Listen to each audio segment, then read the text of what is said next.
Bismillahirrahmanirrahim. Duayên pêxemberan. Rabbê me, me zilm û nehaqîl nefsa xwe kir. Ku tu me efû nekî û rehmeta xwe li me nekî, bêguman em ê bin ji yên dixesirin. Rabbê min, ji xeynî te tu îlah tune, tu ji her kêmasiyê pak û berî, yê zilm nefsa xwe kiriye ez bixwe me.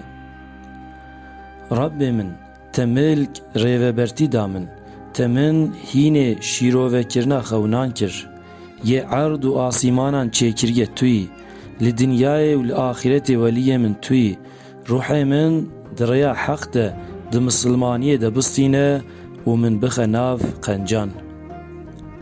Rabbê me, di navbera me û gelê me de bi edaletî hukm bike, te qes tu çêtirînê hukmdaranî. Tewfîq serkeftina min bi Xwedê ye, min tewekkulê Xwedê kir û ez ê vegerim bal Xwedê ve. Rabbê min, nexweşiya min gelek dijwar û giran bû, tu bi rehem û kerema xwe şîfa xêrê bide min ji vê rewşê xilas bike. Xwedayê min, hikmetê bide min û min bigîjîne qencîkaran. Rabbê min û zürriyeta min bixe ji li mêşkaran.